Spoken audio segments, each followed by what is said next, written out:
Okay, so this is a quick tutorial on finishing up project 2 by adding your countdown at the beginning, adding black at the end so you can have a smooth fade to black at the very end, rendering and exporting. Okay, so first off, I've got my piece here. I've got my whole piece already edited. I'm going to take the playhead. I'm going to go back to the very beginning of the timeline of the sequence. I'm going to come up here in my project panel and I'm going to go ahead and create my countdown because I don't have that yet. So I'm going to right click and go new item, and I'm going to come down here to universal counting leader. I'm going to click on that. It's going to ask me settings, click OK. If you want to change the colors and all that, that's great. Otherwise, don't worry about it. Just click OK, and it creates it there. Then you have to create black. Now we're going to right click again, new item, black video. Boom, OK, and it creates it. And there they are. They're both sitting there. If you want to create a quick folder to stick those in, as you can see, I've got everything organized. Then you can right click again and do select new bin. It creates a bin, and then you can grab those and just drag them right in there. Okay, and then if you want, you could rename that bin, go back up, rename that bin. I have to click on it just the right way. I usually name it bars and tone, just so I know that I've got that kind of stuff in there. I don't actually have the color bars in there, but I don't need them right now. So now we're going to set our countdown. Drag your countdown into the source window, right? You get all of this. Cue it up to the 5. So you see the 5 on screen. That time code will actually be 6 seconds. Go ahead and mark in, and that's all you got to do, because then it gives you black at the very end. With your playhead here in the sequence at the very beginning, hit your insert button. Boom, and it puts it in. And so now it's going to come out of the countdown, right, and start your piece. Okay, so that's done. And now black. So pretty simple. Black is always going to be like 5 seconds. So we're going to put that up here on this top layer. You see I've got about 6 layers. I'm going to put that on layer number 7. I drag the bars, the black video, and I position it right at the end of the clip. And I'm going to click my playhead and then magnify that section so I can see that a little better. Let me resize the track a little bit. And then I'm just going to grab this thing and move it over about 15 frames, right? And as I drag it, you get that little window underneath. Take it to about minus 15. You can go to 20 if you want, somewhere in there, right? Let go. And then you simply, now you've created an overlap. So it's going to go to black, but you want it to dissolve to black, right? So then you come back over here. My effects are actually tucked over here, right? Because my panel is too small. So if I drag it out, oh, there they are, right here.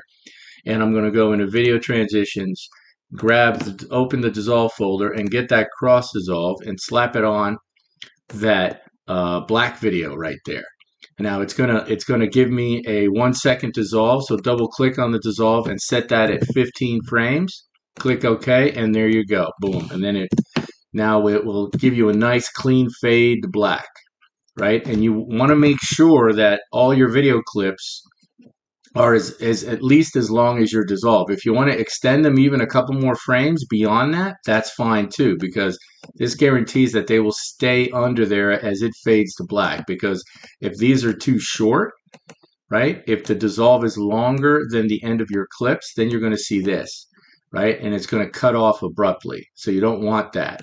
All right, so extend those at least the duration of the transition, even a few more frames, just to be 100% safe, 100 plus.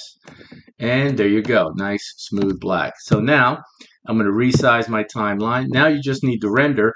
Part of this is already rendered, but you may have to render the whole thing. So put your playhead at the very beginning, mark in on your keyboard, I, to get an endpoint, and take your playhead and just go past the black and mark O on your keyboard to mark an out point.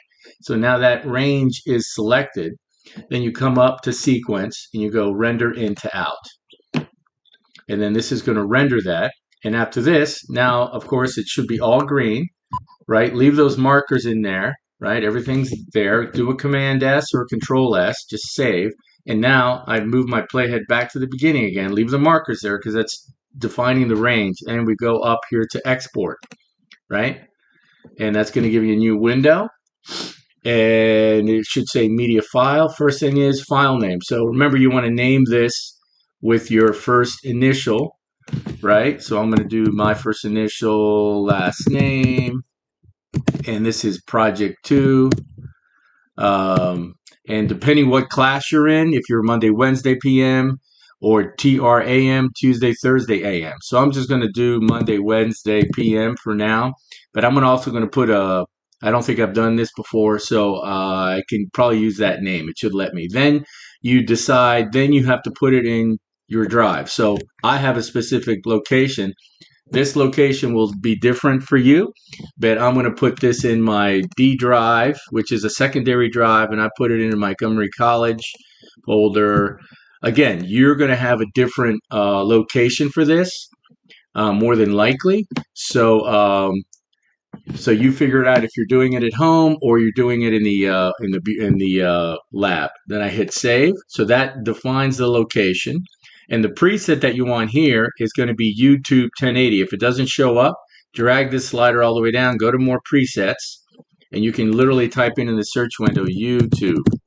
And there it is, 1080p. Click on that. Select it, right? So you highlight it and come down here and click OK. And it applies it. It gives you the right format. And then you come down here and you click export. And then this does the exporting. It should be pretty quick because this is a short project, and then it's going to go into that drive. And then you go into that location. It gives you a confirmation down here, and go into that location where you saved it, and it should play back just fine. So I'm going to go check that location, and I can see that I just did it. I'm going to sort by date. There it is right here. That's today's date. And I open that up, and that will open up in QuickTime or whatever MPEG-4 player you have. It might be bigger than your screen. Go view, half size, and there it is. And so now it is exported. See? And so you check that export, make sure it's good, and that's what you turn in. Okay.